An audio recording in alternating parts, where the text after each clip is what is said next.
சோழராஜன் அவர்கள். இந்த மாபெரும் கண்டன ஆர்ப்பாட்டத்திற்கு தலைமையேற்று இருக்கக்கூடிய திராவிட முன்னேற்ற கழகத்தினுடைய மாவட்ட மாணவனியுடைய அமைப்பாளர் சகோதரர் பகலன் அவர்களே, மாநில இளைஞாணியினுடைய துணை செயலாளர் அண்ணன் இளையராஜா அவர்களே, இந்த கண்டன ஆர்ப்பாட்டத்தினை எங்களுக்கு ஆக்கமும் ஊக்கமும் தந்து ஒருங்கிணைந்து நடத்தி கொண்டிருக்கக்கூடிய மாவட்ட கழகத்தினுடைய செயலாளர் மரியாதைக்குரிய அண்ணன் போட்டி கலைவாணன் அவர்களே, வந்திருக்கக்கூடிய கூட்டணி கட்சியினுடைய தோழர்களே, மாணவ மாணவிகளே, உங்கள் அனைவருக்கும் வணக்கம்.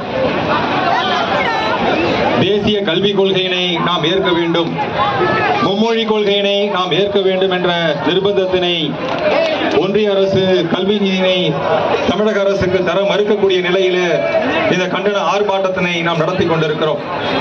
மும்மொழி கொள்கையினை நாம் எதிர்க்கக்கூடிய அடிப்படையான காரணம், தமிழ் மொழி ஒரு காலகட்டத்தில் அழிந்துவிடும் என்ற நிலையினை உங்களுக்கெல்லாம் எடுத்துரைக்க வேண்டும் என்பதற்காகத்தான்.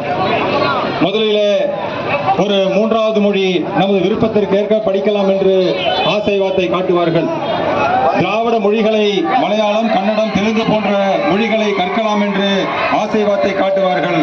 ஆனால் ஒரே நாடு ஒரே மொழி என்று இந்துத்துவாவை திணிக்கக்கூடிய இந்தி மொழியினை திணிக்கக்கூடிய ஒரு சூழ்ச்சியிலே தான் ஒன்றிய அரசு இறங்கி இருக்கிறது. ஆகவே அதனை கண்டிக்கக்கூடிய வகையிலே நாம் இன்றைய தினம் இந்த ஆர்ப்பாட்டத்தை நடத்தி கொண்டிருக்கிறோம்.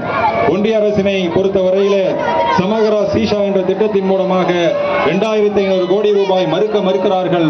ஆக அதனை கண்டிக்கக்கூடிய வகையிலே நாம் இந்த தினம் ஆர்ப்பாட்டம் நடைபெற்றுக் கொண்டிருக்கிறது. திருவாரூர் வீதிகளிலே இந்தி மொழியினை எதிர்த்து 14 வயது நிலைய தமிழ் கொடியினை ஏந்தி தமிழ் இனத்தினுடைய ஒப்பற்ற தலைவர் டாக்டர் கலைஞர் அவர்கள் நடத்திய இந்த மண்ணிலே இந்த ஆர்ப்பாட்டம் நடைபெற்றுக் கொண்டிருக்கிறது. இது இன்னும் மீண்டும் ஒரு இந்திய எதிர்ப்பு போராட்டத்திற்கு அடித்தளமாக அமைந்திருக்கிறது என்பதனை எடுத்து கூறி நம் போராட்டம் தொடரும் என்று எடுத்து கூறி ஒன்றிய அரசுக்கு எனது ஆழ்ந்த கண்டனத்தினை நான் சார்ந்திருக்கக்கூடிய திராவிட முன்னேற்ற கழக மாணவனியின் சார்பாக பதிவு செய்து வாய்ப்புக்கு நன்றி கூறி விடைபெறுகின்றேன். நன்றி, வணக்கம்.